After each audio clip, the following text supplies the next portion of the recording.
Hürmetli vatandaş, bugünkü leksiyalarımıza başlayımız. Leksiyada size kaçıyoruz, Washington'dan sözleyimiz.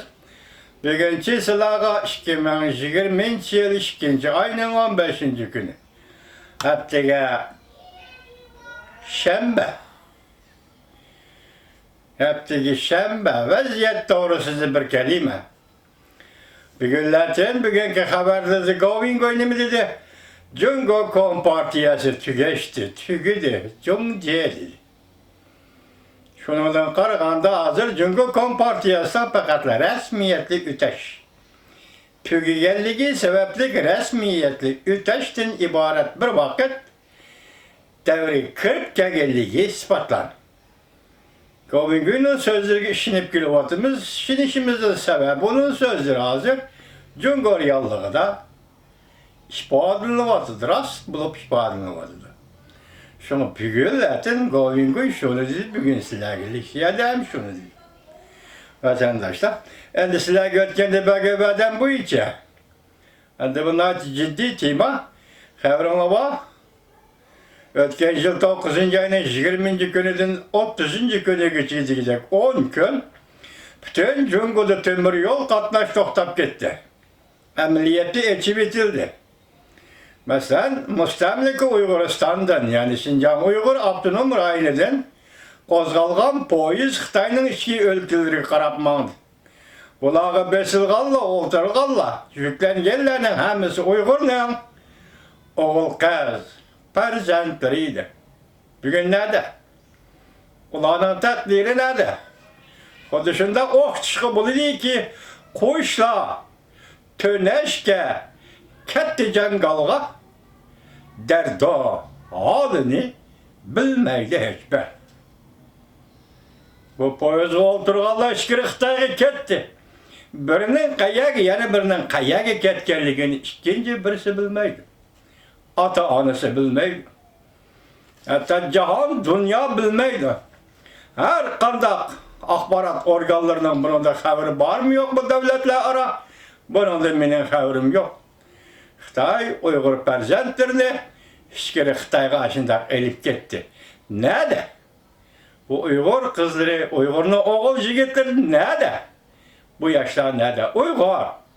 Poyezd qachilab elib ketilgan Uyg'urlar nada? Bizdeki hozir birla jazo lager Uyg'uristondagi mavjud jazo lager masalasi emas. Shu jazo lagerdan tanlab elib ketilgan Uyg'ur yoshlari nada? Govingoy bir sözde aytdi. Bu endi boshqa so'zlarga takrorlayotgan so'zlarga o'xshamaydigan bir sözde aytdi. Cungo Kompartiyasi halok bo'ladigan paytda eng oxirgi vahshiylikni qiladi dedi. Yani eng oxirgi zahar qo'lini soladi dedi. Bu gap sizga, bizga ham, butun dunyoga ham bir signal. Mushundaq vaqtda bizning farzandlarimiz Uygur oğul kızlarımız ichkari Xitoyga elib ketilganlar ne ketdi? Diqqat qiling vatandaş bu xabarga. Men sizlarga tarjim qilib kelman degan edim, yo'qolmabdi, tarjim qilib keldim. Biz bu to'g'rida davomli muhokama qilamiz ham buni. Hozir vatandagi yig'ib olish lageriga birlashtirib, ichkari Xitoyga elib ketilgan Uyg'urning farzandlari nada? Degan temani yani ko'tarib chiqishimiz kerak vatandaş. Mavzu bundaq. Küçükcek bir iş. Cungo Kompartiyasının biyokimiyeli kurallarını tadqiq qilib yasaganlığı 731. askeri qismga münasebetlik. Mavzuda xabar 2. ayının 13. günü Cungo'ga nazarı torbiyeti ilan qilin. Abdurri Şiron. Xabar bundaq başlandı. Yaponiyaning sesqnami por ketgan 731. askeri qismlari bakteriya urushidan amaliy urushga kirgicha odamni tirik turg'izib operatsiya qilib, bu degani narkoz qilmay, operatsiya qilib tajriba sinov qilib borgan. Wuhan öpki yallığı virüs yamrab ketganda xalqaro jamiyat haqiqiy ahvolni bilishga boshladi. Bu qatimqi virus vaqasining Cungo Kompartiyasining biyokimiyalik harbiy qurollarga munosabat ekanligini bayqadi.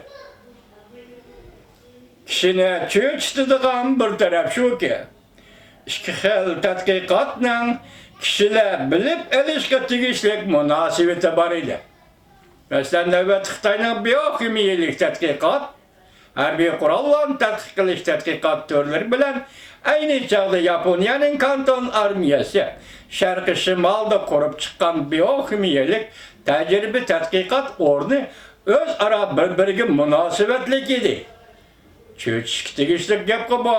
Sen Jungo Kompartiyasi 70 yildan bir Yaponiyani haqoratlab kelding. Yoki haqoratlab kelding emas, balki shunda qilganlik uchun tanqidlab kelding. Bugun sen o'zing nima uchun qilding bu ishni degan so'z chiqmadi vatandosh. Oxiri quloq soling. 2018 yılı 4-ayda asli Yaponiya 731 numaralı askeri kısımlarının ameliy hatırısı tünce katım aşkarladı.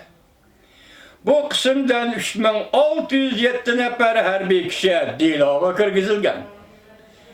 Bu katım aşkarlangan, saklangan defter 1945 yılı yani Yaponiya yılı bile hesaplanğanda Jauho'nun 20 yılı. 1. ayının 1. günü tüzülgen. Bu saklangan defterge 52 nefer harbiy doktor, 49 nefer texnik adamı yani harbiy adam, 38 nefer harbiy sestra, 1117 nefer harbiy adam tizimlangan. Dereceleri ve münasebetli usulları mu hatırlangan. Dikkat vatandaş kaçan 2018 yılı. Xitoyning Wuhandagi tadqiqot biokimiyalik qurollarni tadqiq qilish organi qachon qurildi? 2018 yılı. Uyg'urlarning vatandagi jazo lageri qachon qurildi? 2017-2018 yılı. Uyg'urlarni poyezdga besib qachon elib ketdi? 2019 yılı 9 ayning 20 gününde 30 günügacha. Nima farq va farq yo'q. Vaqt farqi varmi yo'q vatandosh? Vaqt farqi yo'q vatandosh. Siz bir kunning ichida bo'layotgandek his qilasiz. Albatta bu 1 yil, 2 yil farq deydi, bu farq emas. Buni zaman ichiga qo'ysangiz bir kunning ichida yuz beryotdi ish. Shu kuni Xitoy Wuhanda biokimiyalik tadqiqot o'rni qurdi. Shu kuni Yaponiyaning NHK televiziyasi birinchi bo'lib Yaponiyaning ayni vaqtga Kanton armiyasining 731 qismlarining nima ish qilganligini oshkorladi. Nima ishga bundaq bo'ldi ish? Vatandosh, men sizga savol qo'ydim, nima ishga bundaq yuz berdi ish? Usulimi xotirlangan. 1931 yıl 9. ayının 18. günü Yaponiya Sharq Shimolga tajovuz qilib, Xitoy tilida Jungoning Sharq Shimoli deyiladi amaliyoti Manjuriya 18. sentabr voqeasini yuz berdi. Yaponiya shundan keyin Manjuriya davlatini qurib chiqdi. Manjuriya davlati qurilgandan keyin Yaponiyaning 731 qismlari askarlari Jungoning Sharqi Shimoli harbida harbiy baza qurdi. Bu harbiy qismning umumiy atalishi Yaponiya imperiyasi quruqliq armiyasi Kanton qismlarining yani Kanton armiyasining bakteriyadan mudofaa qilish qismlari deb ataladi. Resmi atılışı Kanton armiyası Manjuriya 691. kısım idi. Bu kısımdan kol aslında Manjuriya 731. askeri kısım var idi. 731. askeri kısımga Shi Jin-sillang kumandanlık kılattı Yaponiya adamının ismi. Şunlaşka bu kısım Shi Jin armiyası dep atılattı. Bu kadar dünya vuruşu mezgilleri Japonya'dan başka joylarda biokimiyalik uruş elip barattı. Yani biokimiyalik harbiy qurollarni tadqiq qilish Yaponiyaning davlat chegarasini olib chiqib chet elda, masalan Manjuriyada qurildi. Ko'rdingizmi? Bugun Xitoyning biokimiyalik harbiy qurollarni tadqiq qilishi o'zining shahri Wuhan shahrida qurildi. Davomini anglaysiz. Harbinda qanday qurildi, davomini anglaysiz vatandosh. Yani Şinjan Kutsi 47. numurluk öy deydiğen gep çıkıdı hazır vatandaş. Mezgildi Japonya'dan başka caylarda biyokimiyelik uğraş edip barattı. Bakteriya uruşu ve adam bedeninde tecrübe edip beriş ki münasebetlik, tetkikat ve bağırlık harbi tibbi işlemlerle şoğullanattı. Ben bir gün ne mi dedim?